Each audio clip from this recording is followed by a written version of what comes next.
मला वाटतं आपण अच्छा इकडचे सगळे थोडे आत येऊन बसा.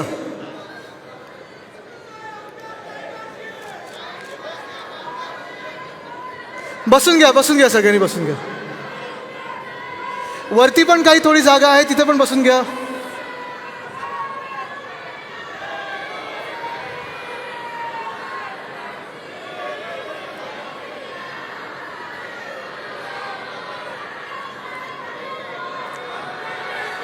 उत्साह बघून मला वाटत नाही प्रचाराची गरज आहे.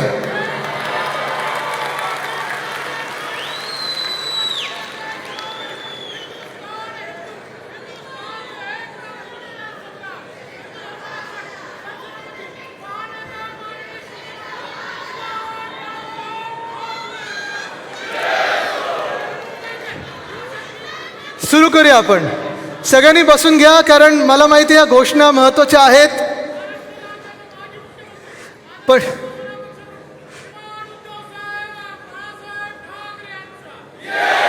आता माझ्या नावाची नको. बसून घ्या. हा उत्साह आपल्याला मतपेट्यांमध्ये दिसला पाहिजे. बसून घ्या. मला वाटतं काही दिवसांपूर्वी इथेच आपण आता बस करा. काही दिवसांपूर्वी इथेच आपण वोट चोरीवर एक प्रेझेंटेशन दिलं होतं. किती लोक होतात तिथं? आपण सगळेच होतात, बरोबर आहे. आणि तेव्हा मी वरळीच्या वर एक प्रेझेंटेशन दिलं होतं की कशी मतं चोरली गेली, संपूर्ण महाराष्ट्रात कशी चोरली असतील. वोट चोरी हा काही आपला इलेक्शन अजेंडा नाही आहे, प्रचाराचा मुद्दा नाही आहे. पण निवडणूक यायच्या आधी जे काही काम करायला लागतं ते काम आपण सर्वांनी करणं हे गरजेचं होतं. आणि मला वाटतं गेल्या 1 महिन्यामध्ये 20 तारखेपासून जी काही आपल्याला मतदार यादीवर काम करण्याची संधी मिळाली, त्याच्यावर जवळपास सगळ्यांनी इथे जे बसलेले आहेत प्रत्येक शाखेत चांगलं काम झालं. मी तुमचं मनापासून अभिनंदन करतो. हे काम फार महत्त्वाचं होतं, कारण हे काम मुंबई कोणाच्या हातात राहील, मुंबई कोणाची, ह्याचं उत्तर देणार आहे. हे जे आपण पवित्र काम केलं आहे, जे मतदार यादी क्लीन करण्याचं, जी दूषित मतदार यादी होती ती आपण चांगलं करण्याचं, शुद्धीकरण करण्याचं काम केलेलं आहे.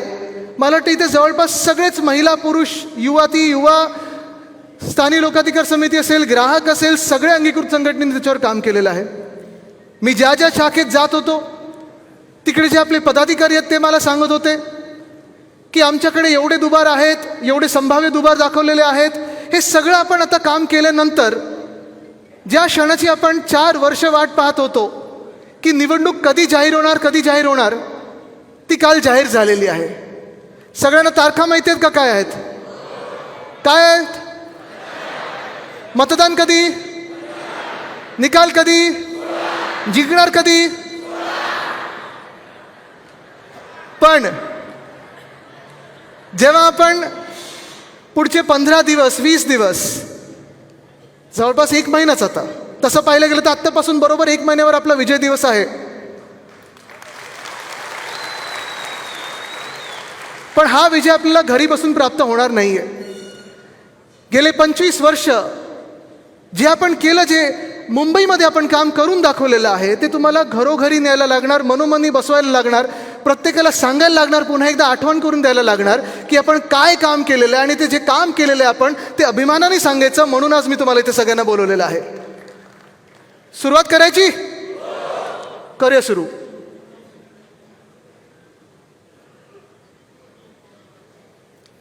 स्क्रीनवर दिसते ते ओळखता येतंय का? कुठे?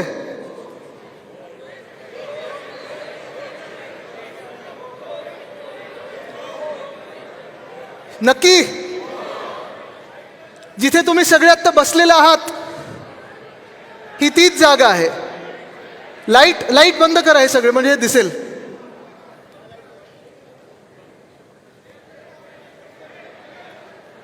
नाही, माझं नाव आदित्य सूर्य असल्यामुळे थोडं प्रकाश जास्ती पडतो. थोडं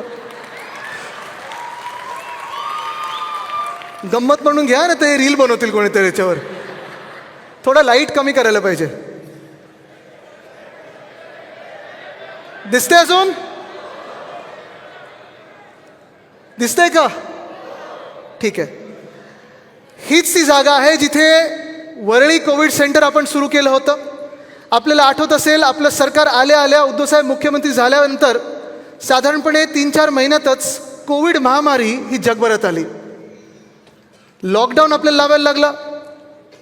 सगळीकडेच एक प्रश्न होता की नक्की आपण ह्याची टक्कर देणार कशी, नक्की काय आपण करणार, लढणार कसं याच्याशी. आणि मला आठवतं त्याच वेळी असे काही आकडे भयानक होते की आम्हाला कोळीवाड्यात पहिला लॉकडाऊन लावायला लागला. कदाचित आपल्या देशातला पहिला लॉकडाऊन, किशोरीता इथे आहेत, महापौर होत्या तुम्ही, देशातला पहिला लॉकडाऊन आपल्याला कोळीवाड्यामध्ये लावायला लागला. धांदल आमची हीच उडाली की अरे वरळीमध्ये आकडे एवढे वाढत आहेत, झपाट्याने वाढत आहेत, काय करायचं, कसं करायचं, हे सगळं सांभाळायचं कसं.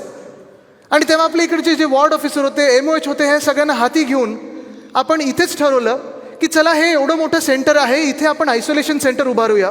आणि कदाचित नुसतं मुंबईतलं नाही, नुसतं महाराष्ट्रातलं नाही, तर संपूर्ण देशातलं पहिलं फील्ड हॉस्पिटल जिथे आपण आज बसलेलो आहोत, तिथे हे फील्ड हॉस्पिटल उद्धवसाहेबाच्या आदेशानंतर आपण उभारलं होतं. तेच हे डोम आहे. इथूनच जीव वाचवायला सुरुवात केली होती.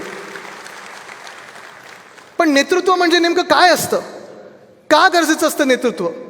एक नेता आणि त्याची विजन ही का महत्त्वाची असते, संवेदनशीलता का महत्त्वाची असते? आपल्याला आठवत असेल कोविडच्या काळात कुठेही आपण होर्डिंग नाही लावले, ऐतिहासिक जीव वाचवले, ऐतिहासिक असं केलं आणि तसं केलं. आपण काय केलं?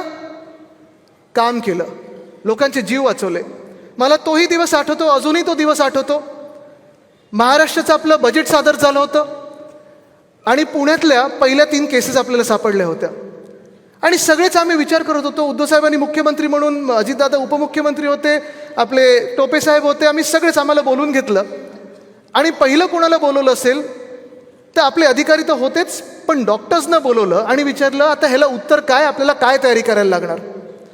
आणि काही अधिकारी थोडे गडबडलेले होते, गोंधळलेले होते की नेमकं कुठे करायचं असं कोविड सेंटर, कसं करायचं आपण कोविड सेंटर, ह्याची गरज तरी आहे का. आणि उद्धवसाहेबांनी पहिल्याच दिवशी त्यांना आदेश दिले, मला बाकी काही उत्तर नको आहे, तुम्हाला गेटवे ऑफ इंडिया तर गेटवे ऑफ इंडिया, BKC असेल तर BKC, कुठेही जागा शोधा, कितीही आकडे तुमच्याकडे, काही मॉडेल असू द्या, काही सर्वे केला असेल तुम्ही, मुंबईमध्ये फील्ड हॉस्पिटल करा आणि अशीच मुंबईमधली फील्ड हॉस्पिटल संपूर्ण महाराष्ट्रामध्ये करा. त्याचा परिणाम काय झाला? हे अर्थात लसीकरण आपल्याला खूप नंतर मिळालं, पण इकडे लसीकरण आपण केलं. पण हे जम्बो कोविड केअर असेल, आपले ICU असतील, हे सगळं. आणि तुम्हाला आठवत असेल कोविडच्या वेळी प्रत्येक घटकापर्यंत आपण पोहोचू शकलो होतो. त्यावेळी मला आठवतं मार्चमध्ये बँड्रा स्टेशनला, एप्रिलमध्ये खूप मोठी गर्दी उसळलेली होती. त्यांना घरी जायचं म्हणून. मायग्रंट लेबर जो आपल्याकडे असतो, कोणाला झारखंडला जायचं होतं, कोणाला बिहारला जायचं होतं, कोणाला तामिळनाडूला जायचं होतं, त्यांच्या गावी जायचं होतं. आम्ही तेव्हाचे रेल्वे मंत्री जे होते पियुष गोयल साहेब, त्यांना सतत फोन करत होतो की रेल्वे सुरू करा, त्यांना घरी जाऊ द्या, आत्ता आमच्याकडे महाराष्ट्रात केसेस नाही आहेत. पण त्यांनी काय सांगितलं, नाही, जनता कर्फ्यू लागलेला आहे, PM नी सांगितलं कोणाला हलू द्यायचं नाही, सगळे रेल्वे बंद करून ठेवलेले, सगळं लॉकडाऊन करून ठेवलेलं. जेव्हा केसेस वाढल्या तर डोकं कसं वापरतात बघा, केसेस वाढल्यानंतर सगळ्यांना गावोगावी जाऊ दिलं, म्हणजे केसेसचा पसर तसा झाला. पण ते जेव्हा त्रस्त होते, म्हणजे आपले लोक असतील, इकडचे नागरिक असतील किंवा दुसऱ्या राज्यातून देखील लोक इथे जे काम करतात, ते जेव्हा त्रस्त होते, जास्तीत जास्ती कॅम्प्स ह्या आपण त्यांच्यासाठी खुल्ल्या होत्या. लहान मुलांच्या डिलिव्हरीज असतील तर ह्याच इथेच झालेल्या आहेत, डायलिसिस असेल ते अशाच सेंटर्समध्ये झालेले आहेत. आणि जसं इथे हे फील्ड हॉस्पिटल आपण उभारलं होतं, तेव्हा आठवा BKCमध्ये जी आता जागा फुकटात बुलेट ट्रेनला दिली अहमदाबादला जायला, त्याच जागी उद्धवसाहेबांनी फील्ड हॉस्पिटल 1 आणि फील्ड हॉस्पिटल 2 आणि मग दहिसर असेल, रिचर्डसन क्रूडस असेल, सगळीकडे मुलुंड असेल, भांडूप असेल, इथे आपण फील्ड हॉस्पिटल उभारायला सुरू केली. त्यावेळी जी माध्यमं आपल्याला उपलब्ध होती त्या माध्यमातून घरोघरी पोचण्याचा आपण प्रयत्न केला. तेव्हा प्रेसची पहिली आपण जेव्हा कॉन्फरन्स घेतली त्याच्यावरही टीका केली विरोधकांनी की अरे तुम्ही सांगताय घरी थांबा, तुम्ही सांगताय कोणाला भेटू नका, पण प्रेसवाल्यांना कसं बोलवता. आणि म्हणून तिथपासून जे फेसबुक लाईव्हची सुरुवात झाली, तेच फेसबुक लाईव्ह मग इतर सगळ्यांनी वापरायला सुरुवात केली, इतर सगळ्या मुख्यमंत्र्यांनी वापरायला सुरू केले, प्रधानमंत्री महोदयांनी वापरायला सुरू केली. पण ती सुरुवात देखील उद्धवसाहेबांनी केली आणि काळजीपूर्वक. राज्य कसं चालवायचं हे मी नाही म्हणत आहे, आपले शिवसैनिक आणि पदाधिकारी नाही म्हणत आहेत, पण हे जे ट्विट आहे ना, हे बघा, हे वर्ल्ड हेल्थ ऑर्गनायझेशन, जागतिक आरोग्य संस्था, त्यांनी केलेलं ट्विट आहे. हे जे काही देश आहेत, हे साऊथ कोरिया आणि even Dharavi a densely packed area in Mumbai, a strong focus on community engagement and the basics of testing, tracing, isolating and treating all those that are sick is key to breaking the chains of transmission and suppression. आपल्या Dharavi model आणि मुंबई मॉडेलचं कौतुक हे जागतिक आरोग्य संस्थेने केलं. त्याच्या मागे एक व्यक्ती होती, त्या व्यक्तीचं नाव उद्धव बाळासाहेब ठाकरे. आता येऊया आपल्या मुंबई महानगरपालिकेवर. होय, आपली मुंबई महानगरपालिका, आपल्या मुंबईची महानगरपालिका. आपल्या सर्वांनाच माहिती आहे, जेव्हा 1997 मध्ये पहिल्यांदा आपले महापौर बसले, मला वाटतं मिलिंद वैद्यजी होते, ते काय इथेच आहेत, या स्टेजवर 1 मिनिटासाठी या. विशाखाताई पण होत्या, पण त्याच्यानंतर होत्या 97ला. तुम्ही मग या, दोघे यावरती.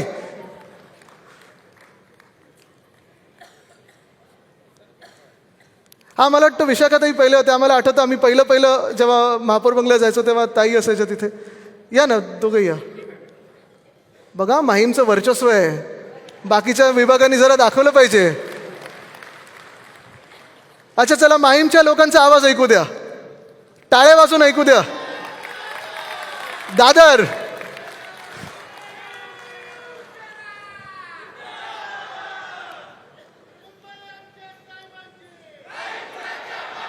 आणि किशोरीताईंना पण आपण वरती बोलूया, कारण 2022 पर्यंतचा प्रवास दाखवायचा आहे. आमच्या वर्णीला बोलवलं पाहिजे ना वरती. काय त्यांना मध्ये बोलवणार आहे मी. आपले सगळे महापौर आणि उपमहापौर जे आहेत त्यांना मंचावर बोलवणारच आहे मी. जय महाराष्ट्र, जय महाराष्ट्र. या ताई. आता हा जो प्रवास आहे, श्रद्धाताई पण असतील इथे कुठेतरी आहेत. हा, पण तिथून जी निवडणूक झाली 97ला एवढी तूट होती ना. येस, म्हणूनच ते मी. ताई, तुम्ही ह्या बाजूला या, आणि मग पुढचे जे होत जातील आपण त्यांना तसं 5 वर्षांनंतर. तुम्ही डेफिसिटमध्ये होतात. वरळीनी आता विशाखाताईंपासून किशोरीताईंपर्यंत हा जो प्रवास झाला, अर्थात मध्ये अनेक आपले महापौर उपमहापौर आहेत, ते सगळे होते. आणि ह्या प्रवासामध्ये आपल्याला आठवत असेल 650 कोटींची तूट होती, त्यावेळी डेफिसिट होतं. बरोबर आहे ताई. आणि तेव्हा आपल्याला जी महानगरपालिका आपल्या हातात आली होती, अर्थात तेव्हा आपल्यासोबत कोण होतं, त्यांना नंतर प्रश्न आहेत माझ्याकडे, ते नंतर विचारणार आहे मी. आपल्याला शिव्या देत असतात ना, विचारणार प्रश्न मी. पण टाईमपासून जी आर्थिक घडी आपण बसवायला लागलो, कारण ह्याला बोलतात इकॉनॉमिक प्लॅनिंग. कुठचंही राज्य चालवत असताना, कुठचीही संस्था चालवत असताना, कुठचंही शहर चालवत असताना सगळ्यात महत्त्वाचं काय असतं, तुमचं आर्थिक नियोजन तुम्ही कसं बनवता. सध्या जर तुम्ही केंद्र सरकार बघाल किंवा कुठचंही दुसरं भाजपचं सरकार बघाल, आर्थिक नियोजनाचं बत्त्याबोळ करून ठेवलं आहे, बट्ट्याबोळ. कुठेही काही आर्थिक नियोजन नाही. त्यांचा दिवस आला की त्या दिवसात पैसे कसे उडवायचे, कॉन्ट्रॅक्टर्स आणि बिल्डर्सच्या कशात घशात घालायचे, तेवढंच प्लॅनिंग असतं. पण नागरिकांचे पैसे वाचणार कसे हे कुठेही प्लॅनिंग नसतं. पण मला आठवतं, मी अनेकदा, मी जेव्हा विशाखाताई महापौर होते तेव्हा मी, मला वाटतं 6 वर्षाचं होतो, पण तेव्हा पण मी माझ्या वडिलांसोबत असेल, आजोबांसोबत असेल, ह्या बैठकींमध्ये असायचो. आवड म्हणून असायचो, राजकारणाची एक आवड होती. आणि त्या आवडीनिवडीमध्ये त्या सगळ्या बैठकींचा जो माझ्यावर एक परिणाम होत गेला, किंवा त्याचं जे एक माझ्यावर इम्प्रेशन होत गेलं, हाच विचार आत्तापर्यंत आपण चालवत आलो पुढे, की कुठचंही काम मुंबईसाठी करत असताना ते पारदर्शक कसं असलं पाहिजे, 2 चांगल्या दर्जाचं कसं असलं पाहिजे, आणि 3 कुठचाही प्रश्न समोरून आला तरी उत्तर त्याचं आपल्याकडे चोख असायला पाहिजे, आणि छातीत ठोकून सांगायला पाहिजे की होय, आम्ही ते काम अभिमानाने केलं. पण ह्याचाच परिणाम हा झाला. तुम्ही पाहिलं असेल, जी 600 कोटीची 650 कोटीची तूट होती, ती 2022 पर्यंत, म्हणजे जेव्हा किशोरीताई महापौर झाल्या तेव्हापर्यंत आपण 92,000 कोटीचं सरप्लस, 92,000 कोटीचं सरप्लस म्हणजे विचार करा, अनेक राज्यांपेक्षा जास्ती आपण आपलं FD बनवलं होतं. बरं, हे समोरून जे टीका करतात, जे भाजपवाले असतात किंवा इतर जे आपल्यातून फुटून गेले, तुम्ही बसले तरी चालेल ताई. येस, धन्यवाद ताई. तुमचा सत्कार केलाच वरती बोलवलं मी, तुम्ही जेवढं चांगलं काम केलं. आणि बाकीच्या महापौरांना सगळ्यांना, स्नेहलता इथे आहेत, सगळेच आहेत. आता हे जे काम आपण केलं, हे सगळ्याची ही आपण आर्थिक चढ आपण पाहिली 92,000 कोटीपर्यंतची. कुठेही आपलं काम मुंबईचं थांबलं नव्हतं, कुठेही कुठची कामं थांबवली नव्हती, कुठेही जास्ती आपण कपात लावली नव्हती. हे काम आपण आर्थिक नियोजन जे केलं, कुठेही टॅक्स वाढवला नाही मुंबईकरांवर, कर वाढवला नाही, कुठेही पैसे लुटले नाहीत. हे प्रत्येक रुपया हा 92,000 कोटीचा आपण जे प्रोजेक्ट्स आपण सुरू करणार होतो त्या प्रोजेक्टसाठी त्या बजेटमध्ये आपण दाखवत आलो. बरोबर आहे. इथे आता आपले स्टँडिंग कमिटीचे जे चेअरमन असतील, मला शैलेशजी दिसत होते मगाशी, फणसेजी कुठे दिसत होते, हा ते बघा, फणसे साहेब तुम्ही पुढे, तुम्ही तिथे कुठे बसलात. तर ह्या सगळ्या लोकांनी हे प्लॅनिंग करत करत मुंबईकरांच्या समोर पारदर्शक आणि चांगला कारभार करत आपण हे 92,000 कोटीपर्यंत गेलेलो आहे. पण 2022ला ज्या गद्दारांनी आपलं सरकार पाडलं आणि मुख्यमंत्री झाले, त्यांचा तिजोरीवर आपल्या डोळा होता, ॲनेकोंडाला सोबत घेऊन वोट चोर नोट चोर जब साथ में आते तो क्या होता है, ॲनाकोंडा. आत्ता काय असेल परिस्थिती, कोण सांगू शकेल का मला?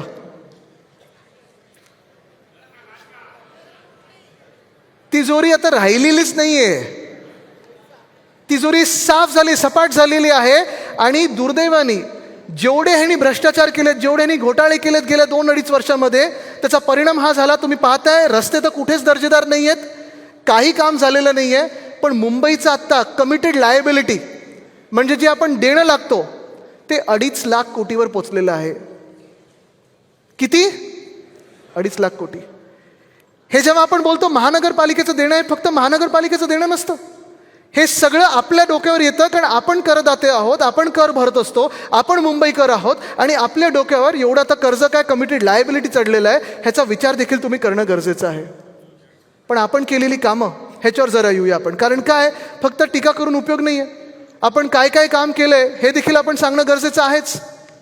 पहिलं काम आणि सगळ्यात आवडतं काम माझं जे आहे ते शाळेंबद्दल मला बोलायचं आहे. शाळेंबद्दल प्रवास, हे धूर कुठचं सोडतात ते बंद करा, डान्स नाही चालू आहे कुठचं, बंद करा. शाळेंचा प्रवास, कारण हे जेव्हा आपण पाहतो 92,000 कोटी जरी आपलं FD असलं तरी आपण काय काय केलंय हे सांगणं गरजेचं आहे. आणि म्हणून पहिला आपण सुरू करूया शाळेचा प्रवास. मी तुम्हाला पैज लावून सांगू शकतो, आत्ताच्या आत्ता तुम्हाला पैज लावतो आणि सांगू शकतो, ती पैज हरायला देखील तयार आहे, पण हरू शकणारच नाही. कारण मुंबई महानगरपालिका ही कदाचित नुसतं महाराष्ट्रातली नाही, नुसतं देशातली नाही, कदाचित फक्त आशिया खंडातली नाही, पण जगातली एकमेव महानगरपालिका असेल ज्या महानगरपालिकेचं कर्तव्य पहिलं किंवा ड्युटी आपण ज्याला बोलतो ते प्राथमिक शाळा आहे, प्राथमिक शिक्षण आहे. बरोबर ना सुनील प्रभूजी? प्राथमिक शिक्षण म्हणजे आपल्याला बेसिक प्रायमरी शिक्षण हे द्यायचं आहे. पण जगात कुठेही नसेल असं अभिमानाने आपण सांगू शकतो की गेल्या 25 वर्षाच्या प्रवासामध्ये जो काय पालट आपण केला मुंबई महानगरपालिकेच्या शाळेंचा, 1235 शाळा ह्या फक्त आणि फक्त मुंबई महानगरपालिकेच्या असू शकतात. ते तुमच्या आणि आपल्या शिवसेनेने केलेलं आहे. ह्या 1235 शाळेंमध्ये 3.25 लाख विद्यार्थी शिकतात. हे फक्त आणि फक्त आमच्या शिवसेनेने केलेलं आहे, आपल्या कामामुळे झालेलं आहे. पूर्ण हे शिक्षण विनामूल्य असतं, मोफत असतं, $1 सुद्धा आपण घेत नाही. हे आपण काम केलेलं आहे, हे अभिमानाने सांगण्याची गरज आहे. ह्या शाळेंमध्ये 8 की 9 भाषांमध्ये शिकवलं जातं. मराठी आहे, इंग्लिश आहे, सेमी इंग्लिश आहे, हिंदी आहे, गुजराती आहे, उर्दू आहे, तमिळ आहे, तेलुगू आणि कन्नड आहे. आणि एवढंच नाही तर अर्थात 10वीपर्यंत आपण मराठी तर अनिवार्य केलंच होतं, जे ह्या सरकारने बदललं. पण उद्धव साहेबांनी अजून एक महत्त्वाची भाषा जी आपल्या शाळेंमध्ये आणली ती आणली टेक्नॉलॉजीची. हा जो फोटो आपल्याला दिसतो इथे माधुरीजी आहेत, इथे रमेश माशेलकरजी आहेत आणि उद्धव साहेब देखील आहेत. हा जो फोटो आहे मला वाटतं हा 2011 किंवा 12 सालचा आहे. श्रद्धाताई तुम्ही आहात, म्हणजे तुमच्या टर्ममधलं आहे. आणि हे काम जे आपण केलं ते व्हर्च्युअल क्लासरूमचं केलं. म्हणजेच काय तर राज्यात किंवा देशात आपल्या राईट टू एज्युकेशन आहे, पण राईट टू क्वालिटी एज्युकेशन, दर्जेदार शिक्षण आपण ह्याच माध्यमातून जवळपास 600 वर्गांना जोडलेलं आहे. जसं आज मी इथे उभा राहून आपल्याशी तर बोलतच आहे, पण ह्या मीडियाच्या माध्यमातून संपूर्ण मुंबईशी बोलत आहे, तसंच एक शिक्षिका किंवा एक शिक्षक एका स्टुडिओमध्ये उभं राहून दर्जेदार शिक्षण हे 600 वर्गांना एकत्र देऊ शकतो. हे आपण काम करून दाखवलेलं आहे. देशात कुठेही नसेल हे आपण काम करून दाखवलेलं आहे. टॅबद्वारे शिक्षण 6वी 7वी 8वी 9वी 10वी ह्याच्यासाठी. कारण मला आठवतं माझे आजोबा वंदनीय हिंदवी सम्राट बाळासाहेब ठाकरे जेव्हा आमचं सकाळी दप्तर बघायचे तेव्हा आईला विचारायचं, हे नेमकं काय असतं या दप्तरामध्ये, एवढं सगळं तुम्ही पाठीवर का बोजं घेऊन जातात. त्यांनी माझ्या प्रिन्सिपलला पण एकदा दोनदा घरी बोलवलेलं, आपले शिक्षण मंत्र्यांना घरी बोलवलेलं, आणि हा प्रवास चालूच राहिला की नेमकं ह्या दप्तरात काय असतं एवढं बोजं की आपण घेऊन जात असतो. बरं 3-4 पायऱ्या चढायला लागतात, 3-4 मजले चढायला लागतात. पण उद्धव साहेबांनी त्याला उत्तर दिलं ते म्हणजे टॅबचं. पुन्हा एकदा 5 भाषा आपण वेगळ्या वेगळ्या, शिक्षण हे डिजिटल केलं आणि डिजिटल शिक्षण देणारं कदाचित महानगरपालिका देशातली असेल ती एकमेव असेल आणि पहिली असेल ती म्हणजे आपली मुंबई महानगरपालिका आहे. अर्थात हे सगळं होत असताना मुंबईचं शिक्षण हे सुधारायचं कसं, एखाद्या पिढीला घडवायचं असेल, एखाद्या समाजाला पुढे न्यायचं असेल तर मी हे नेहमी उदाहरण देतो. 1997 जेव्हा UK युनायटेड किंगडममध्ये टोनी ब्लेअर हे पंतप्रधान बनणारच होते, त्यांनी विचारलेलं, तेव्हा मीडियाने त्यांना विचारलेलं की जर तुम्ही पंतप्रधान झालात तर तुमच्या पहिल्या 3 प्रायोरिटी कुठच्या असतील. आणि त्यांचं उत्तर काय होतं माहिती आहे का? पहिली प्रायोरिटी हे शिक्षण असेल, दुसरी प्रायोरिटी हे शिक्षण असेल आणि तिसरी प्रायोरिटी हेही शिक्षण असेल. कारण शिक्षणावरच देश घडत असतो. तर शिक्षण अजून आपण चांगलं कसं करू शकतो? वर्षानुवर्ष हे आपण ऐकत आलेलो आहे. प्रत्येक वेळी आपण पेपरमध्ये बातम्या वाचायचो की आज एवढी गळती लागली, एवढ्या मुलांनी आपल्या शाळा सोडली, ही शाळा बंद होते कारण इथे आपली मुलं आता शिकायला तयार नाही आहेत, ह्या शाळेतून त्या शाळेत गेली म्हणून ही शाळा बंद झाली. तेव्हा माझं स्वप्न एकच होतं की इथे जे जे आता लोकप्रतिनिधी बसलेत किंवा माझी खासदार बसले असतील, आमदार बसले असतील, आजी माझी सगळेच नगरसेवक बसले असतील, महापौर असतील, होणारे महापौर असतील, होणारे नगरसेवक असतील, ह्या सगळ्यांकडे जशी लोक येतात की आम्हाला ह्या शाळेमध्ये ॲडमिशन पाहिजे, ह्या प्रायव्हेट शाळेमध्ये ॲडमिशन पाहिजे, तसं माझं स्वप्न होतं की कधी ना कधीतरी मुंबई महानगरपालिकेच्या शाळेंसाठी आपल्याकडे लोक येतील आणि पत्र मागतील की आम्हाला मुंबई महानगरपालिकेच्या शाळेमध्ये ॲडमिशन पाहिजे, तुमचं पत्र पाहिजे. आपले शिक्षण समितीला सोबत घेऊन बसलो, 1-2 चांगले अधिकारी होते, तरुण अधिकारी होते, मदत केली आणि ह्या लोकांनी ठरवलं की आपल्या मुंबईच्या शाळेंचं पूर्ण ब्रँडिंग, कलर, थीम, इन्फ्रास्ट्रक्चर काय असायला पाहिजे. तर मुंबई पब्लिक स्कूल, कुठचीही महानगरपालिकेची शाळा कुठची असायला पाहिजे, मुंबई पब्लिक स्कूल, ते मुंबई पब्लिक स्कूल आपण करून दाखवलं. आज तुम्ही कुठच्याही वॉर्डात जा, त्या वॉर्डामध्ये सगळ्यात देखणी इमारत महानगरपालिकेची असेल तर ती शाळा आहे आणि त्या शाळेचा कायापालट करणारी आपली मुंबई महानगरपालिका आणि आपली शिवसेना आहे. पण इथेच आपण थांबलो नाही, आपण वेगळ्या वेगळ्या गोष्टी आणल्या. हा वाघोबा क्लब, वाघोबा क्लब म्हणजे काय तर नेचर, पर्यावरणाशी जवळीक कशी बनावी. आपण जेव्हा आता बाहेर जाऊन आकाश बघितलं तर काही दिसतच नाही, सगळीकडे धूर दिसतोय पोल्युशनमुळे, प्रदूषणामुळे. पण आपले हिरोज कोण? नेहमी आपण जेव्हा स्पेस बोलतो, अंतराळ बोलतो, तेव्हा कोणाबद्दल बोलतो? कल्पना चावला, सुनीता विल्यम्स. ह्याच्या पुढे आपण जात नाही. पण ही स्वप्न आपण लहानपणात बघत असतो की कधी ना कधीतरी मला पण ॲस्ट्रॉनॉट व्हायचं आहे. मग ॲस्ट्रॉनॉमी क्लब आपण आणला, आपण खूप काही गोष्टी केल्या वेगळ्या वेगळ्या. पण मी तुम्हाला अभिमानाने अजून एक गोष्ट सांगतो ज्यामुळे खरोखर आपल्याकडे एक मोठी बढत झाली, मुलांना यावंसं वाटलं, पालकांना वाटलं की महानगरपालिकेच्या शाळेत टाकावं मुलांना. ती म्हणजे आपण SSC सोबत जागतिक पातळीचा IB बोर्ड आणला. हे देशात कुठेही नाही झालं, कदाचित जगात कुठे नसेल ती आपली महानगरपालिका. IGCSE बोर्ड आणला, परत जागतिक पातळीचा आहे.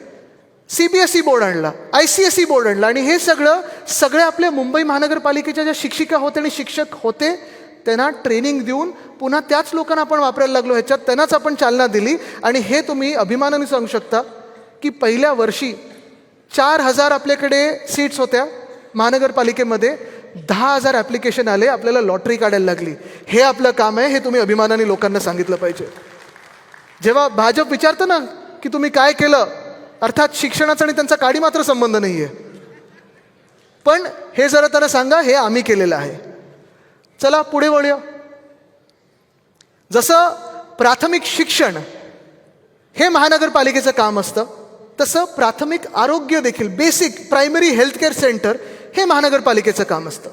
तुम्ही कुठचीही महानगरपालिका घ्या, कुठच्याही आपल्या राज्यामध्ये जा, इतर राज्यांमध्ये जा, तुम्ही जर विचाराल की तुमचं महानगरपालिका म्हणून काम काय, तर नाही, आमचं प्राथमिक आरोग्य केंद्र आम्ही तेवढंच चालवतो, प्रायमरी हेल्थकेअर चालवतो, त्याच्या पुढे आम्ही करत नाही हे तुम्हाला सांगेल.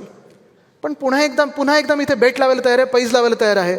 आता आचारसंहितेत ते बसतं की नाही मला माहीत नाही, तर आपण आचारसंहितेनंतर लावूया.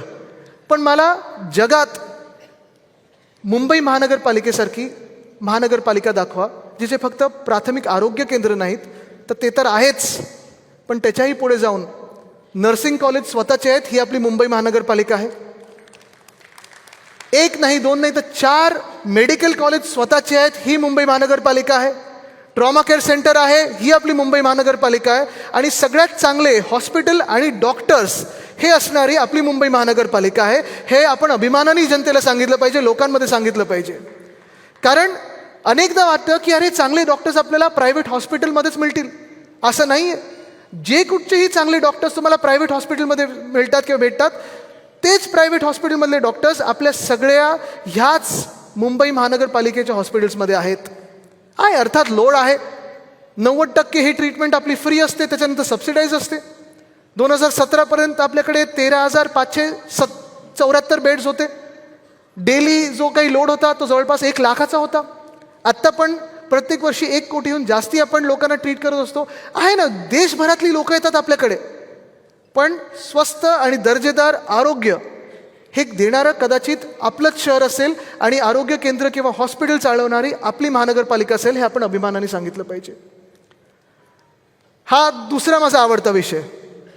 इथे आपले BSTचे सगळे असतील, जरा BSTमध्ये कोण कोण होतं हात वरती करून मला, आणि BSTचे चेअरमन कोण कोण होतं जरा हात वरती करून मला दाखवा. आपण आहात सगळे आहेत. ही BST, किती लोक BST वापरतात? सगळे वापरतात. दर काय झालेत आत्ता?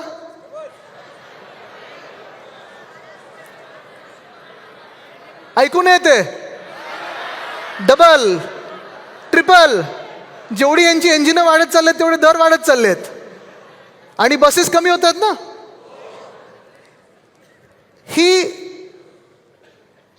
ह्या शहराची एक महत्त्वाची गोष्ट होती, ओळख होती, ती म्हणजे आपली BST बस.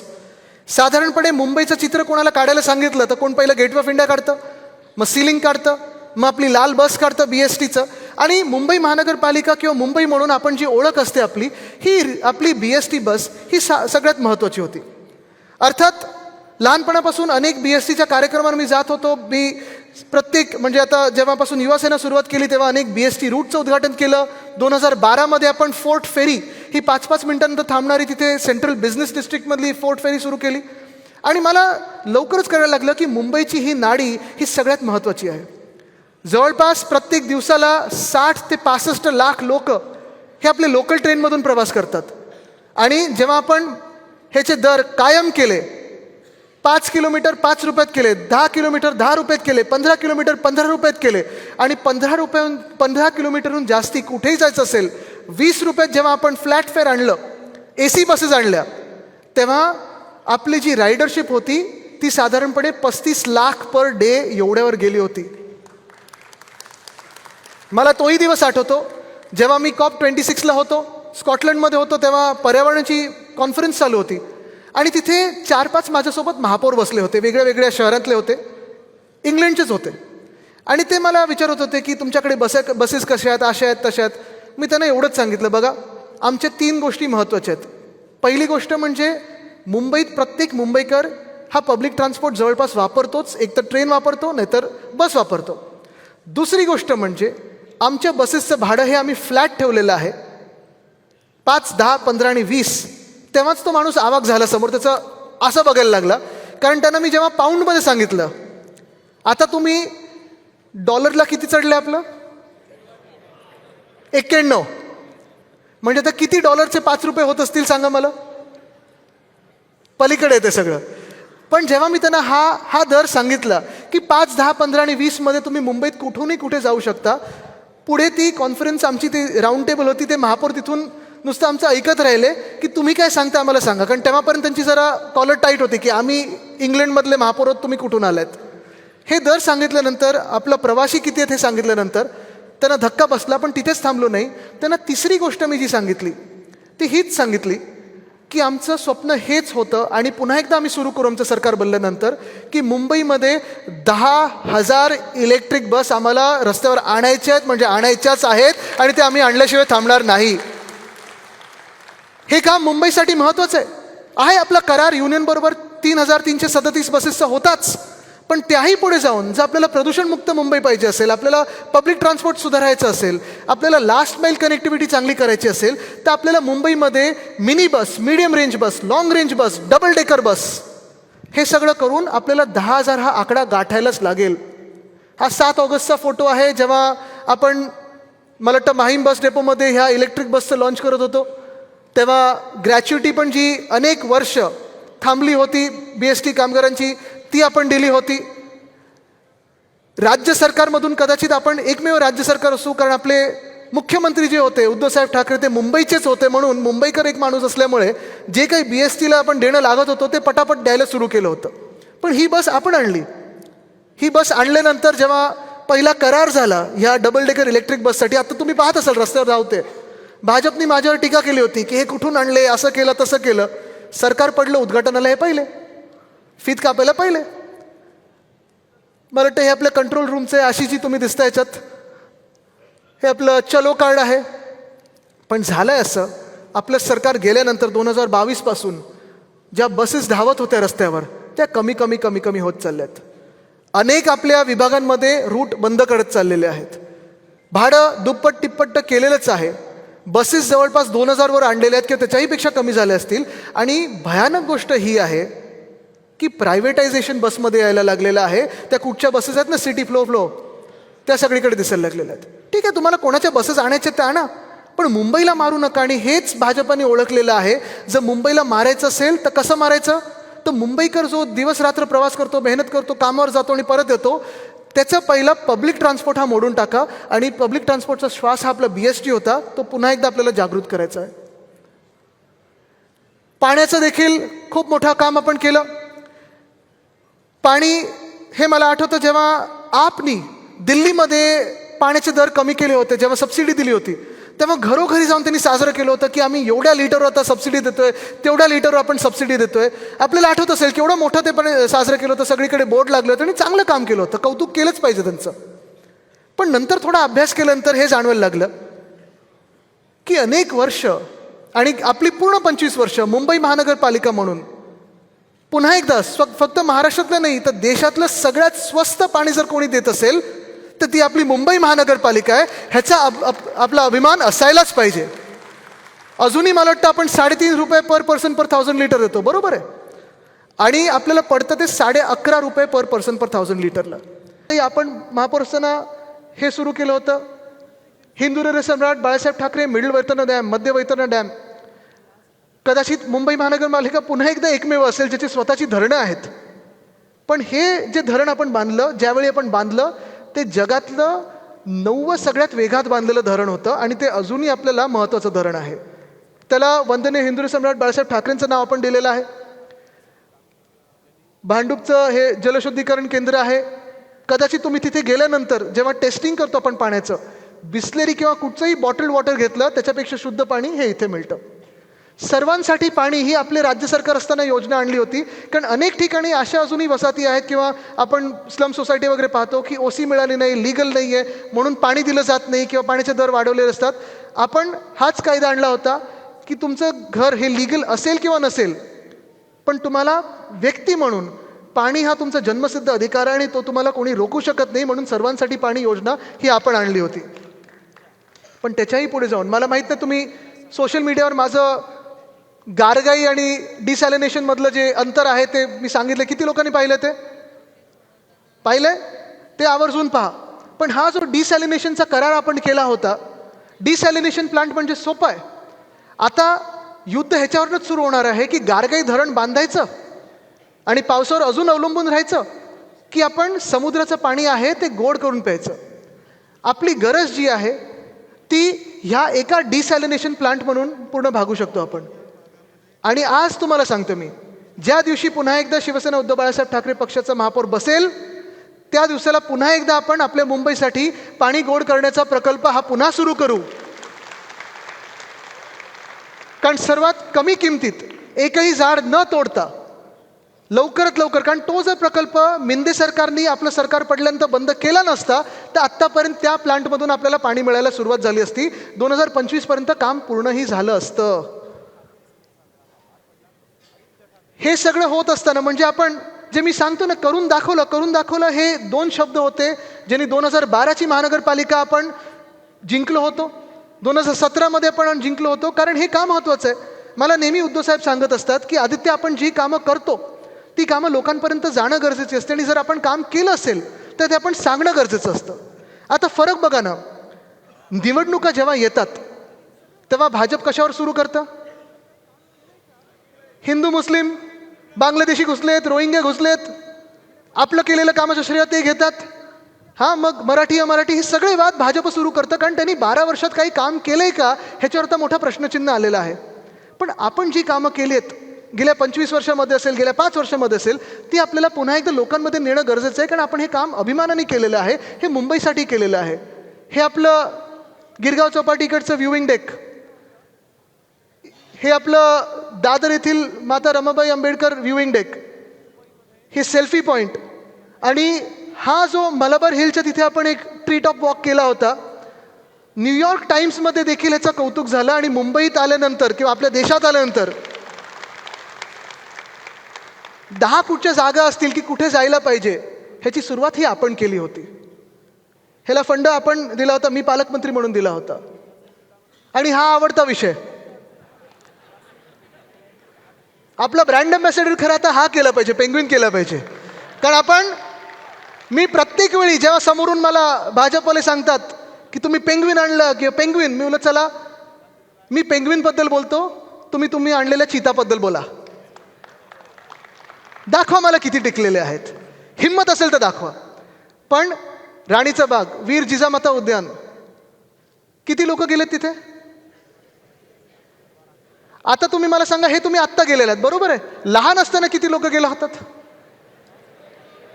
फरक आहे की नाही आहे ना? हे काम आपण केलेलं आहे, हे छाती ठोकपणे सांगायला गरजेचं आहे. कारण तिथे अजूनही आजही वीकडेला पण हजारो मुंबईकर आणि हजारो पर्यटक जातात. का तर जे प्राणी ते एरवी पाहू शकत नाहीत ते प्राणी आपण तिथे आणलेले आहेत, आणि नुसतं आणून पिंजऱ्यांमध्ये नाही ठेवलेत, तर त्यांचं ब्रीडिंग प्रोग्राम आणि कॉन्झर्वेशन प्रोग्राम पण आपण करत आहोत. हे आपण सांगणं त्यांना गरजेचं आहे. पेंग्विन असेल, वाघ असेल, हैना असेल, अनेक गोष्टी आपण तिथे आणलेल्या आहेत. आणि हा फोटो आहे, मला वाटतं स्नेहलताई तुम्ही इथे महापौर होतात आणि इथे श्रद्धाताई पण आहेत, हा आपल्या प्लॅनिंगचा फंडचे साहेब आहेत, सगळे आहेत. हे बघा, हे मे मधले 4.5 लाख लोक मेमध्ये, 173 कोटी मे 2023 फक्त आपल्या या झूने मिळवून दिलेत ते महानगरपालिकेला. म्हणजे एका बाजूला आपण अशी कामं केली जी आपण दाखवू शकतो अभिमानाने, एका बाजूला आपण अशी कामं केली ज्याच्यातून आपल्या महापालिकेचं उत्पन्न वाढलेलं आहे, आणि दुसऱ्या बाजूला मिंदे असतील, भाजप असतील, त्यांची काळी कामं आहेत जिथे फक्त आवडते बिल्डर आणि लाडके कॉन्ट्रॅक्टरना पैसे गेलेले आहेत. मुंबईची तिजोरी साफ केलेली आहे. पुढे जाऊया आपण. हे पर्यावरणासाठी आपण काय काय केलं, तर अर्थात हे आरेमधलं आपण 800 एकर जंगल आपण वाचवलं. गोराईमध्ये एक मॅनग्रोव्ह वॉक, कांदळवनात वॉकवे आपण निर्माण केलेला आहे. 1.5 वर्ष बनून तयार आहे, पूर्ण बनलेला आहे, तयार आहे बनून. आणि मी सातत्याने ह्या सरकारला, राज्य सरकारला सांगतोय, कधीतरी उद्घाटन करा, कधीतरी उद्घाटन करा. चुकून त्याला हेरिटेजचा टॅग लागेल, पुरातनचा टॅग लागेल, पण तिथे कांदळवनात खूप चांगलं एक आपण वॉकवे चालू केलेला आहे. आपण जवळपास महाराष्ट्रामध्ये हा रेकॉर्ड असेल, कारण एक काळ असा होता, मुख्यमंत्री म्हणून उद्धव साहेबांकडे फॉरेस्ट मिनिस्ट्री आणि माझ्याकडे पर्यावरण खातं, एकत्र येऊन आपण आपल्या महाराष्ट्रामध्ये 11 महिन्यामध्ये जवळपास 15,500 हेक्टर मॅनग्रोव्हला आपण संरक्षण दिलं आहे. पूरमुक्त मुंबईकडे वाटचाल. आता परत एकदा, मुंबई भौगोलिक काय परिस्थिती आपल्या सर्वांना माहिती आहे, पाऊस कसा पडतो आपल्या सर्वांना माहिती आहे, ढगफुटी वाढत चाललेली आहे सगळ्यांना माहिती आहे. पण हे सगळं होत असताना फक्त भौगोलिक आता रचना अशी आहे म्हणून पूर येतो, उत्तर चालू शकत नाही. पाऊस जास्ती पडला, ढगफुटी झाली, उत्तर मान्य नाही. जे आपण काम करतोय ते आपण काम हे लोकांना त्रास कसा नाही होणार ह्याच्यावर पण काम आपण केलं पाहिजे. अनेक वर्ष मला आठवतं पाऊस पडला की मीडियाचे पहिले कॅमेरे जायचे ते 2 ठिकाणी जायचे. कुठे? हिंद माता. आणि दुसरीकडे कुठे? मिलन सबवे. बरोबर आहे. पहिले तिथे कॅमेरे लागायचे आणि मग आम्ही पण जायचो. आम्हाला अधिकारी ठातूर मातूर काहीतरी उत्तर द्यायचे की नाही आता बघा काय करणार, एवढा पाऊस झाला, भौगोलिक रचना अशी आहे, सॉसरसारखं. पण ज्या मिनिटाला आपलं सरकार आलं आणि त्याच्यानंतर काम सुरू झालं, मी ह्या अधिकाऱ्यांच्या मागे लागलो. मी हे उत्तर चालणार नाही. आता आपल्याला हा प्रश्न सोडवणं गरजेचं आहेच. आणि कदाचित पुन्हा एकदा आपल्या देशातलं पहिलं रेन वॉटर होल्डिंग टँक हे आपल्या गांधी मार्केट आणि हिंद माता इथे झालं. आणि दुसरं रेन वॉटर होल्डिंग टँक आपण मिलन सबवेला केलं, ज्याच्या कारण आज ती जागा पूरमुक्त झालेली आहे, तिथे पूर येत नाही. पण पंप तिकडचे चालू करणं गरजेचे असतात. मुंबईवर प्रेम करणं गरजेचं आहे. फक्त मंत्री म्हणून किंवा महापालिका प्रशासकाच्या हाती दिली म्हणजे मुंबई चालत नाही.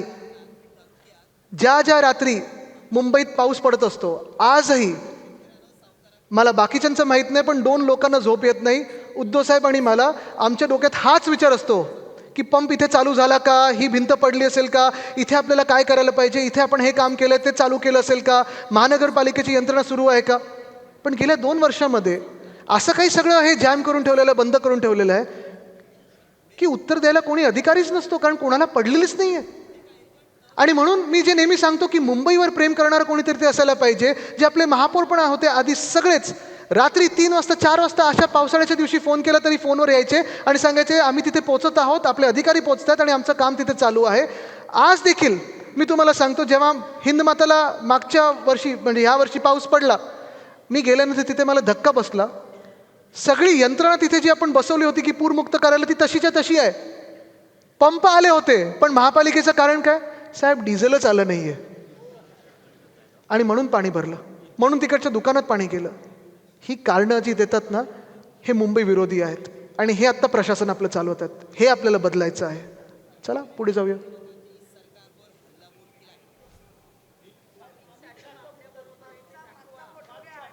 हा ना, इथे महाडेश्वरजी आहेत बघा. आणि जाऊ दे, चिल्लर लोकांकडे लक्ष द्यायचं नाही. पण मी नंतर ह्याच्यावर येणार आहे. सांडपाण्याचे जे प्रकल्प आहेत, मला आठवतं जेव्हा आपलं सरकार पडलं, STPच्या प्लांटसाठी प्रधानमंत्री महोदय इथे आले, भूमिपूजन केलं आणि सांगितलं 18,000 कोटीची गिफ्ट ही त्यांनी मुंबईला दिलेली आहे. मोठे नेते आहेत, मी त्यांच्याबद्दल काही जास्ती बोलत नाही. पण जसं आम्ही अधिवेशनात बोलतो ना, रेकॉर्डवर चुकीचं आलं नाही पाहिजे म्हणून मी तुम्हाला करेक्ट करतोय. हे 18,000 कोटी दिल्लीमधून आले नाहीत, केंद्राचे आले नाहीत, ते मुंबईचे होते. आपल्या 92,000 कोटीच्या FD मधून आपण वाचवलेला पैसा आहे, मुंबईकरांचा पैसा आहे. आणि हे आपलं काम आहे, STPचं काम आपलं आहे. जर आपलं सरकार टिकलं असतं तर भूमिपूजन आपल्या हस्ते झालं असतं. 10 वर्ष NGT आणि सुप्रीम कोर्टात, बरोबर ना विशाखाताई, केस चालू होती. COD BOD हे 30 असायला पाहिजे की 10 असायला पाहिजे. ह्याच्यावरनं सगळं जेव्हा ते त्रांगडं सुटलं तेव्हा नेमकं ह्यांनी आपलं सरकार पाडलं आणि भूमिपूजन स्वतः करून घेतलं. पण हे काम देखील आपलंच आहे. घनकचरा व्यवस्थापन, ह्याच हॉलमध्ये मला आठवतं, मला वाटतं महाडेश्वर साहेब महापौर होते तेव्हा आम्ही इथे तो कार्यक्रम केला होता. अजय मेहता साहेब तेव्हा म्युन्सिपल कमिशनर होते. हे जे काम सुरू केलं आपण, इथे मोठं एक एक्झिबिशन आपण भरवलं होतं. मुंबईतल्या सगळ्या ALM हाऊसिंग सोसायटी, वेगळ्या वेगळ्या सोसायटींना बोलवलं होतं आणि त्यांना आपण सांगत होतो की घनकचरा व्यवस्थापनावर आपण आता फोकस करणं गरजेचं आहे. मुंबईत प्रत्येक दिवशी 2017पर्यंत जवळपास आपण प्रत्येक दिवशी 10,000 मेट्रिक टन एवढा कचरा आपण गोळा करायचो. किती? 10,000 मेट्रिक टन. म्हणजे त्याचं वजन म्हणजे 100 रणगाड्यां एवढं झालं. पण जेव्हा आपण हे काम सुरू केलं, आपले प्रत्येक नगरसेवक असतील, आपले सगळे पदाधिकारी असतील, हाऊसिंग सोसायटी, ALM हे सगळ्यांना एकत्र घेऊन काम सुरू केलं. त्या कामानंतर 2019पर्यंत 2020पर्यंत आपण 10,000 मेट्रिक टनवरनं ते कचऱ्याची जी प्रत्येक दिवसाची हे होतं कलेक्शन, ते 6,000 मेट्रिक टनवर आपण आणू शकलो होतो. 6,000 मेट्रिक टन. एक चांगलं आपल्याला त्याला चालना मिळाली होती, एक मोमेंटम मिळाला होता. मुंबईमध्ये आपण अनेक ठिकाणी, इथून जर तुम्ही बाहेर पडलात तर जिथे वेलिंग्टनचं गार्डन आहे मोठं, तिथे आपण सगळे स्ट्रीट लाईट्स हे ह्याच कचऱ्यावरून निर्माण करत होतो. इलेक्ट्रिक चार्जिंग पॉईंट्स गाड्यांसाठी आपण ह्याच कचऱ्यामधून करत होतो. अनेक ठिकाणी अशी मुंबईत निर्माण झाली होती जिथे आपण वीज निर्मिती देखील लोकलाइज ह्या वेस्ट टू एनर्जी प्लांटमधून करत होतो. पण आजची मुंबईची परिस्थिती काय आहे? मला तुम्ही सांगा, खरं खरं सांगा, मुंबईमध्ये गल्लोगल्ली जो कचरा दिसतोय तो दररोज उचलला जातोय का? जसं आपल्या वेळी आपण सगळीकडे आपण पाहायचो की कचरा कुठेही तसा ढिगारा दिसायचा नाही, तो ढिगारा आता दिसतोय ना. हे चित्र बदलणं गरजेचं आहे, कारण मुंबईवर आत्ता जे प्रशासक असतील किंवा जे बसले डोक्यावर त्यांच्या, कोणाचंही प्रेम नाही. आणि तिथे पण त्या कचऱ्याच्या टेंडरमध्ये पण घोटाळा होतोय, तो लवकरच लोकांसमोर आम्ही आणणार आहोत. आता पुढे जाऊया आपण. हे ठीक आहे, आपण जे आता टॅक्टिकल अर्बनिझम केलं, ते टॅक्टिकल अर्बनिझम आपल्या सर्वांना माहिती आहे. आपण अनेक गोष्टी, जसं हा बसस्टॉप, आत्ताचे बसस्टॉप म्हणजे होर्डिंग झालेत, डोळे दुखायला लागतात ते एलईडी सगळीकडे बघून. पण हे बसस्टॉप आपण करत होतो, फुटपाथ चांगले करत होतो, सायकल ट्रॅक असतील, पेट पार्क्स, प्रत्येक वॉर्डमध्ये आपण पेट पार्क करत होतो, जेणेकरून ज्यांचे घरी पाळीव कुत्रे असतील, मांजरी असतील किंवा स्ट्रे डॉग्स असतील, यांच्यासाठी जरा खेळण्यासाठी मोकळी जागा असेल. हे फ्लायओव्हरच्या खालचं काम, हे खूप महत्त्वाचं. हे सुविधा केंद्र जे आपण धारावीमध्ये केलं होतं, मी 2-3 CSR लोकांना घेऊन एकत्र केलं होतं, BMCचे काही चांगले अधिकाऱ्यांसोबत केलं होतं. ह्या सुविधा केंद्रामध्ये 111 टॉयलेट सीट्स होत्या.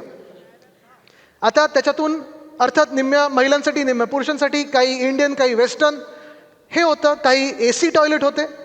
पण हे सगळं करत असताना सगळ्यात महत्त्वाचं म्हणजे धारावीसारख्या ठिकाणी, आणि हे मला सगळ्या SRA करायचं होतं, आपण राज्य सरकार म्हणून केलं असतं, आता महानगरपालिका म्हणून करू. सगळ्यात महत्त्वाचं म्हणजे त्या CSR पार्टनरना मी घेऊन तिथे एक लॉन्ड्रोमॅट केलं होतं. लॉन्ड्रोमॅटचा अर्थ माहिती आहे? 10-12 आपण वॉशिंग मशीन लावले होते. कारण आपण पाहतो की ह्याच ठिकाणून महिला अनेक ठिकाणी घरकाम करायला जातात, आपल्या कामावर जातात, वेगळ्या ठिकाणी शहरात फिरत असतात. मग त्यांचं काम, ह्याचा वेळ असेल, घरी जेवण बनवण्याचा वेळ असेल, कपडे धुण्याचा सगळं बोजा असेल, किंवा मुलांना त्यांच्या शाळेसाठी किंवा इतर गोष्टींसाठी, सगळं काही वजन, सगळं काही पूर्ण प्रेशर हे महिलांवरच पडतं. आणि ते प्रेशर कमी करण्यासाठी आपण वॉशिंग मशीन ह्याच्यात लावले होते, जेणेकरून महिलांनी तिथे वॉशिंग मशीनमध्ये कपडे दिले की संध्याकाळी त्यांना काम कमी करून हे सगळे कपडे मिळायचे. महिलांसाठी देखील आपण एवढ्या खोलावर जाऊन विचार करत होतो. आज दिल्लीची परिस्थिती बघताय, तिथे काही बघायलाच नाहीये. मेसी गेला, मेसी दिसला नाही, लोक सेल्फी पण काढू शकले नाहीत. पण हे सगळं होत असताना मुंबई आणि महाराष्ट्र एकमेव राज्य होतं आपल्या काळामध्ये. मुंबई क्लायमेट ॲक्शन प्लॅन हा आपण केला होता, मुंबई हवामान बदल कृती आराखडा आपण केला होता. त्याच्यात इलेक्ट्रिक बस असतील, इलेक्ट्रिक गाड्या असतील, इलेक्ट्रिक धोरण असेल, कचरा व्यवस्थापन असेल, नद्यांसाठी आपण करत होतो, दहिसर, पोईसर, ओशिवारा नदी असेल, मिठी नदी असेल, ह्या सगळ्यासाठी जे आपण काम करत होतो हे या मुंबई क्लायमेट ॲक्शन प्लॅनमध्ये होतं. आणि हा क्लायमेट ॲक्शन प्लॅन पारदर्शक होता, खरा होता. अजूनही तो त्यांच्या वेबसाईटवर आहे, आणि अजूनही जर त्याच्यावर काम केलं तर प्रदूषणमुक्त मुंबई हे आपण करू शकतो. हे देखील तुम्ही लक्षात घेणं गरजेचं आहे. हा एक फार महत्त्वाचा विषय आहे. उद्धवसाहेब मुख्यमंत्री झाल्यानंतर एक महानगरपालिकेची जागा आहे, ते कुठचं, बिर्ला क्रीडा, तिथे मरीन ड्राईव्हवर, तिथे आपण मराठी रंगभूमीचं दालन बनवत होतो. कमिटी चांगली ठरली, सगळे त्याच्यात आपले जे मोठे लोक आहेत त्याच्यात आले, आदेशजी आहेत, सुबोधजी आहेत, सगळे त्याच्यात होते. आणि त्या कमिटीनी ठरवलं की असं हे दालन झालं पाहिजे, गिरगाव चौपाटीवर आपलं मराठी रंगभूमीचं दालन हे झालंच पाहिजे, अभिमानाने आपण केलं पाहिजे. हो, ही महाराष्ट्राची राजधानी, ही मराठी माणसाची राजधानी आहे, आणि ते दालन इथे झालंच पाहिजे. हे आपण काम सुरू केलं होतं. पण बंद कोणी केलं? बंद कोणी केलं? मिंदे सरकारने आणि भाजपनी. कुठच्या आमदारांनी त्यांच्या कानात जाऊन सांगितलं की इथे मराठी दिसलं नाही पाहिजे? ह्याचं उत्तर मिंदेनी आपल्याला आता सांगणं गरजेचं आहे. ते दूर अंदर कसा गेला ते सांगणं आपल्याला गरजेचं आहे.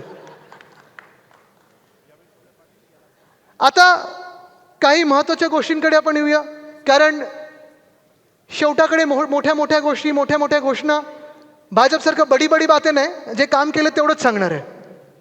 पण मुंबई महानगरपालिका आपल्या हातात असताना आणि उद्धवसाहेब मुख्यमंत्री झाल्यानंतर, मुंबईकर मुख्यमंत्री झाल्यानंतर आपण काय केलं, तर पहिला निर्णय जो आपण घेतला तो म्हणजे 500 स्क्वेअर फुटापर्यंत ज्यांची घरं आहेत त्याच्यावरचा प्रॉपर्टी टॅक्स आपण रद्द केला, माफ केला. आणि मला वाटतं वेळ आलेली आहे की फक्त आता 500 नाही तर 700 स्क्वेअर फुटापर्यंत जी घरं आहेत त्याच्यावरचा देखील प्रॉपर्टी टॅक्स माफ करण्याची.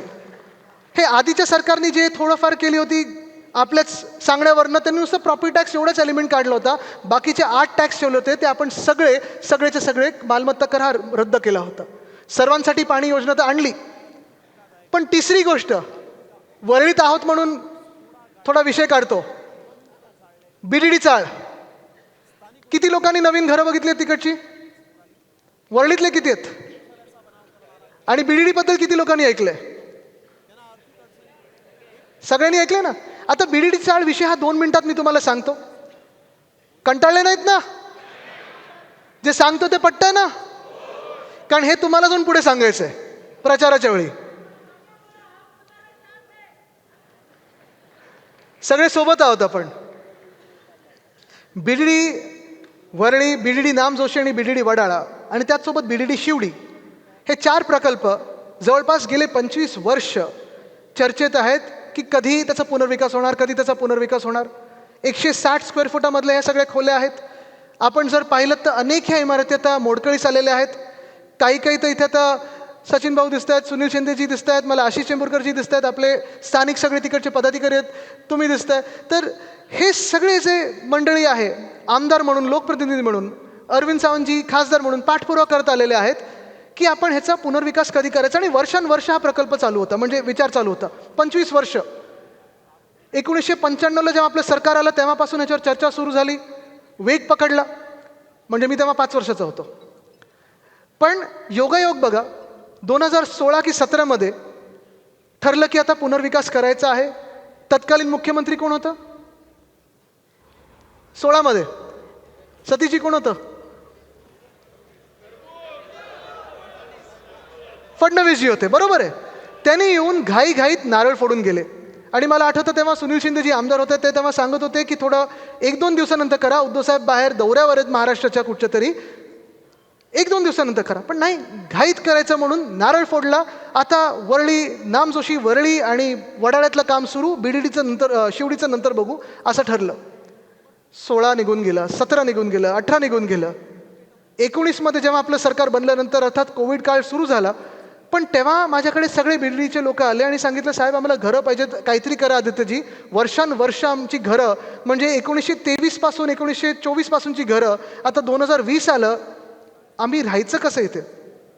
आणि म्हणून 1 ऑगस्ट 2021ला जे आपण काम सुरू केलं, मी अभिमानाने तुम्हाला सांगू शकतो 3 वर्षात पहिला टप्पा त्याचा पूर्ण झाला.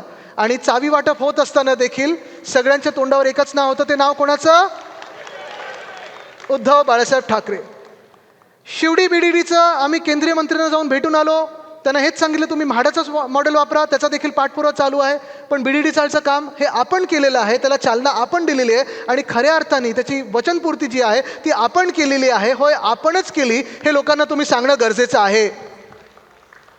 पागडीवाल्यांसाठी देखील आपण, जे पागडीत राहतात, सेस प्रॉपर्टीमध्ये राहतात, ह्यांच्यासाठी देखील 79A 79B कायदा आणला होता. त्याच्यावरनं आत्ता तर आम्ही अधिवेशनात मी आणि अजय चौधरीजींनी केवढं बोललेलो आहोत. महेश सावंतजी आहे तिथे, मनोजजी पण बसलेले आहेत. आम्ही त्याच्यावर सातत्याने बोलत आलेलो आहे. पण त्यांची देखील आपल्याला पूर्ण साथ द्यायची आहे आणि त्यांना देखील तिकडे टेनंट म्हणून हा दर्जा मिळेपर्यंत आपली लढाई थांबत नाही, हे लक्षात ठेवून आपण काम करणं गरजेचं आहे. चला पुढे जाऊया. काय काय कामं आपण उद्धवसाहेब मुख्यमंत्री म्हणून असताना केली होती? तर वरळी शिवडी कनेक्टर, मला आठवतं पुन्हा एकदा जानेवारी 2021मध्येच मला वाटतं आपण ह्याचं भूमिपूजन केलं. जानेवारी 2021 ते जुलै 2022 48% काम पूर्ण केलं. किती? 48. आणि नंतर 2024चं जेव्हा बजेट सादर होत होतं तेव्हा अधिवेशनात मी बसलो होतो आणि उपमुख्यमंत्री, वित्तमंत्री आकडे सांगत होते. आणि त्यांनी नंतर आकडा सांगितला की आता जुलै 2022 पासून 24पर्यंत किती टक्के काम पूर्ण झाले असेल? 57%. हे ह्यांचं गतिमान सरकार आहे. म्हणजे आपल्या वेळी 48% एका वर्षात, 1.5 वर्षात, आणि ह्यांच्या 2.5 वर्षाच्या काळामध्ये फक्त 9% काम पूर्ण केलं. अटल सेतूचं काम, पहिल्या गर्डरपासून आपण जे काम सुरू केलं, प्रत्येक महिन्याला माझ्यासोबत मीडिया देखील यायची. प्रत्येक महिन्यात आपण जायचो, तिथे भेट द्यायचो, त्याचा आढावा घ्यायचो, काही अडलं असेल तर ते सोडवण्याचा प्रयत्न करायचो. आपल्या वेळी 82% काम, जवळपास त्याच्याहून पेक्षा जास्ती 85% काम पूर्ण झालं होतं. कोविड काळात धारावी पॅटर्नचं तर कौतुक झालंच झालं. आता सगळ्यात महत्त्वाचा विषय, कोस्टल रोड. कारण जे मी आजचा कार्यक्रम घेतला त्याचं कारणच हे आहे. मध्यंतरी मी 2-3 इंटरव्ह्यूज पाहिले. मुख्यमंत्र्यांनी इथेच एक कार्यक्रम घेतला, तरुण मुलामुलींच्या सोबत घेतला, कॉलेजच्या मुलामुलींसोबत घेतला आणि त्यांनी जवळपास सगळीकडे कोस्टल रोडचं क्रेडिट हे घेण्याचा प्रयत्न केला. कोस्टल रोड एक महत्त्वाकांक्षी आपली विजन होती. मला आठवतं जेव्हा वांद्रा ते नरिमन पॉईंट हे जे स्वप्न माझ्या आजोबांनी पाहिलं होतं, वंदनीय हिंदू सम्राट बाळासाहेब ठाकरेंनी पाहिलं होतं, सी लिंक हा पहिला टप्पा त्याचा आपलं सरकार तेव्हा पडलं होतं. 99 साली त्यांनी भूमिपूजन केलं. त्याच्यानंतर सरकार पडलं, 10 वर्ष लागली, सी लिंक वरलीपर्यंत झालं. 2013 उद्धव साहेबांनी घोषणा पहिली केली की मुंबईसाठी आम्ही कोस्टल रोड करणार आहोत. 3 घोषणा त्यांनी 2013च्या जुलैमध्ये केल्या होत्या. पहिली घोषणा त्यांनी केली ती कोस्टल रोडची, की दहिसरपर्यंत, नरिमन पॉईंट ते दहिसर कोस्टल रोड हा आपण करू. सरकार आल्यानंतर 2014 आपलं सरकार येणार होतं, तेव्हा उद्धव साहेबांनी ही घोषणा केली होती. दुसरी घोषणा म्हणजे मुंबईचं जे ईस्ट कोस्ट आहे, जवळपास 950 एकर आहे, तिथे चांगला एक शाश्वत विकास करू. आणि तिसरी गोष्ट म्हणजे रेसकोर्सला सेंट्रल पार्क करू. जे काल मिंदेंनी प्रेझेंटेशन दिलं, ते प्रेझेंटेशन पण चोरलं आपलं. स्वतःचं काही ठेवलंच नाही या धुरंधरनी. तर धूर आत जाऊन खोकला आणि विचार पण खोकला. पण हे तिन्ही गोष्टी आपण केल्या होत्या. पण तेव्हा जेव्हा मुख्यमंत्री महोदयांनी सांगितलं की हे जे कोस्टल रोड ते आम्ही केलं, मग हे केंद्रीय मंत्री आहेत ते पण बोलले, ये टनल जो देख रहे हो कोस्टल रोड का वो हमारे देवा भाऊ ने किया है. मुंबईतलेच मंत्री आहेत ते. खोटं बोलायचं कसं हे भाजपकडून शिकावं. पण आज मी हात जोडून भाजपला एकच विनंती करत आहे. मुंबईत अनेक कामं आम्ही केलेली आहेत. ती कामं लोकांसमोर आहेत. ती कामं कोणी केलेत हे मुंबईकरांना माहिती आहे. मग BDD असेल, कोस्टल रोड असेल, धरणं असतील किंवा सगळी जी उद्यानं असतील, अजून काही झू वगैरे, हे सगळे कामं आम्ही केलेत. तुम्ही आमच्या कामाचं क्रेडिट घेऊ नका आणि आम्ही तुमच्या कामाचं क्रेडिट घेणार नाही. आणि हे आपण तंतोतंत पाळलेलं आहे आत्तापर्यंत. तुम्ही मला सांगा ना, नोटबंदीचं क्रेडिट कधी आपण घेतलंय का? रुपया पडतोय त्याचं क्रेडिट आपण घेतलंय? प्रदूषण वाढतंय त्याचं क्रेडिट आपण घेतलेलं आहे? बेरोजगारी वाढते त्याचं क्रेडिट आपण घेतलंय? Smart India, fit India, hit India, skill India वगैरे जे काही त्यांनी केलं त्याचं क्रेडिट आपण घेतलंय? मुख्यमंत्री साहेब, आम्ही नोटबंदीचं क्रेडिट घेतलेलं नाही. तुम्ही आमच्या कामाचं क्रेडिट घेऊ नका. मुख्यमंत्री साहेब, आम्ही रुपयाचं क्रेडिट जो पडतोय त्याचं क्रेडिट घेतलं नाही. तुम्ही आमच्या कामाचं क्रेडिट घेऊ नका. तुमचे सगळ्या ज्या फेल्ड स्कीम्स आहेत त्याचं आम्ही क्रेडिट घेतलेलं नाही आहे. तुम्ही आमच्या कामाचं क्रेडिट घेऊ नका. आता कोस्टल रोडमध्ये जे मला मुद्दामून सांगायचं तुम्हाला, कारण तुम्ही इथून बाहेर निघाल्यानंतर पहिला दिसणार तो कोस्टल रोड, तो आपण केलेला आहे. आणि आता कदाचित ते तुम्हाला माहिती आहे, भाजपची टीका, ट्रोल्स लगेच सुरू होतील की आम्हीच केला पटवायचा पूर्ण प्रयत्न होईल. YouTube shorts, WhatsApp video, Instagram वगैरे सगळं सुरू होईल. आता बघा, तुम्हाला प्रूफ पाहिजे तर प्रूफ पण देतो. हे कोस्टल रोडचा पहिला टेक्निकल सर्वे 2016 कारण टाईमलाईन जर पाहिजे असेल तर 2013 उद्धव साहेबांनी हा विषय मांडला. 13 ते 16 आपण परवानग्या घेत राहिलो, तेही राज्य सरकारचा काडी मात्र संबंध नाही. त्यांनी एकच गोष्ट केली, कोस्टल रोड जो आपण नरिमन पॉईंट ते दहिसर बोलत होतो, त्यांनी काय केलं तर त्यांनी तो कोस्टल रोड मोडला अर्धा. त्यांनी सांगितलं तुम्ही वरळीपर्यंत करा, वरळी ते नरिमन पॉईंट हे MSRDC करेल. 2014 MSRDCचे मंत्री कोण होते? त्याचा पण सोक्षमोक्ष लावूया ना आज आपण. त्या कोस्टल रोडचा कोण होता? मिंदे. आता 2014 2025 संपत आलेला आहे. किती टक्के काम झाले? भोपळा. पण कॉन्ट्रॅक्टर 3दा बदललेले आहेत. एस्केलेशन कितीतरी पटीने झालेलं आहे.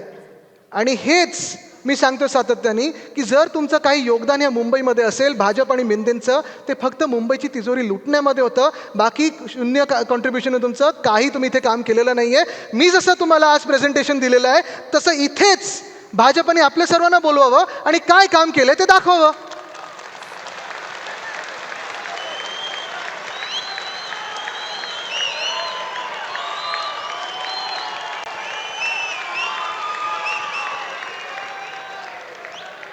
(2014) परवानग्या रोखून धरल्या होत्या त्या भाजपच्या केंद्र सरकारने. 2015 कोस्टल रोडची परवानगी रोखून धरली होती ती भाजपच्या केंद्र सरकारने.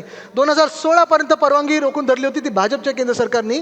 मग हा पहिला जिओ टेक्निकल सर्वे, इथे मी आहे, उद्धव साहेब आहेत, इथे आपले फणसेजी दिसत आहेत, इथे अजय मेहताजी दिसतात, आम्ही सगळे समुद्रात जाऊन त्याचा पहिला जिओ टेक्निकल सर्वे केला. इथे कोस्टल रोडचं भूमिपूजन हे उद्धव साहेबच आहेत. इथे महापौर महाडेश्वरजी आहेत, अजय मेहताजी आहेत, विशाखाताई दिसत आहेत, हे दिसतात तुम्हाला बरोबर, टापळाले दिसत आहेत, अरविंद सावंतजी आहेत, सुनील शिंदेजी आहेत, स्नेहलताई आहेत, हेमांगीताई जे उपमहापौर होते, संजय मुखर्जीजी आहेत, अनिल देसाईजी दिसत आहेत. हे सगळे हे कोस्टल रोडच्या भूमिपूजनाचे. फडणवीस साहेब कुठे दिसत आहेत का? या फोटोमध्ये दिसत आहेत का? मागे लपले वगैरे नाहीत ना, बघा जरा. कदाचित पेगेससमुळे आमच्या फोनमध्ये असतील पण बाकी नाही. इथे दिसत आहेत फडणवीस साहेब, इथे दिसत आहेत. हे चेहलजी आहेत. इथे आम्ही टनल बोरिंग मशीन, हे टनल बोरिंग मशीन हे जे आणलं ह्याचं नाव देखील मी दिलं होतं. ह्याचं नाव आपण मावळा दिलं होतं.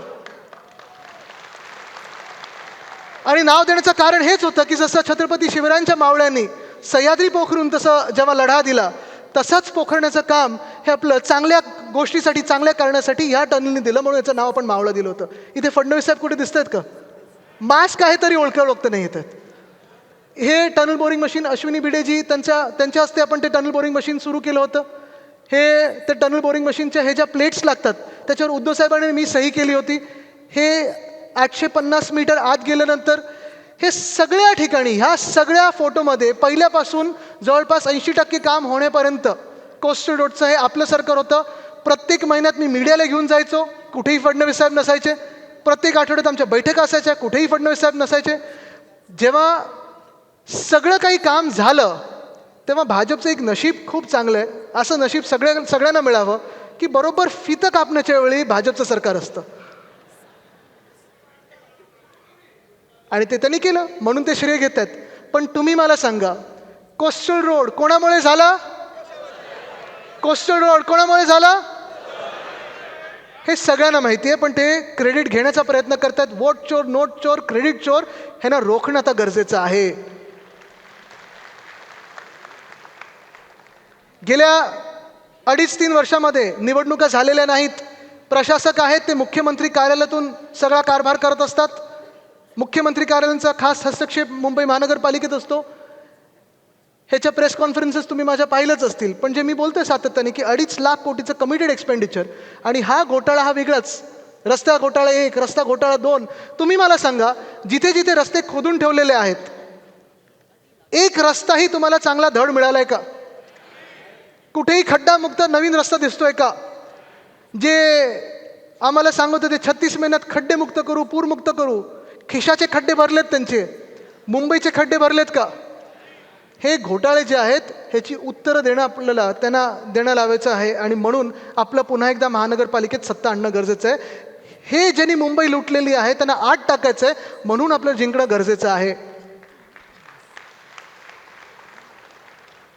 हा जगातला सर्वात मोठा जमीन घोटाळा धारावी हे आपल्या मोर्चातलं आहे. सगळ्या पक्षांचा मोर्चा होता. हा दोन्ही फोटोज मोर्चातले आहेत. पण धारावी हे तुम्हाला माहितीच आहे.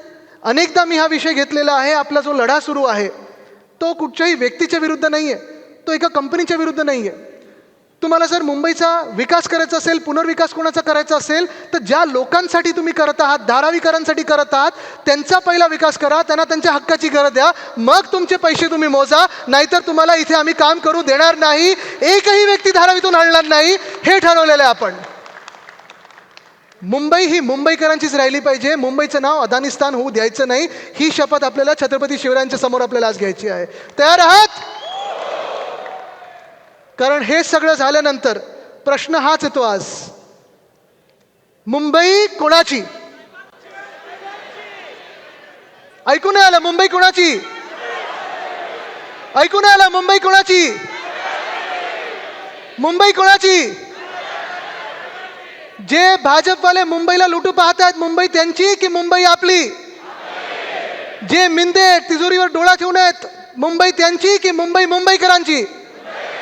जे अदानी समूहातले लोक धारावी खात आहेत, बुलून, विक्रोळी, कुर्ला सगळं खायला पाहतात, मुंबईला अदानिस्तान करायचं की मुंबई आपली? मुंबई कोणाची? कारण मुंबई हा लढा आपल्याला फार महत्त्वाचा आहे. मुंबई आपल्याला मिळाली नव्हती, आपल्याला लढवून घ्यायला लागली होती. आज योगायोग पहा, ज्या मुंबईसाठी आपण लढत आहोत, ज्या मुंबईसाठी आपण झगडत आहोत, ज्या मुंबईसाठी आपण जीवही द्यायला तयार आहोत, त्या संयुक्त महाराष्ट्रात हे जे दिसते ते काय आहे? कदाचित यांची सर्वांची इच्छा असेल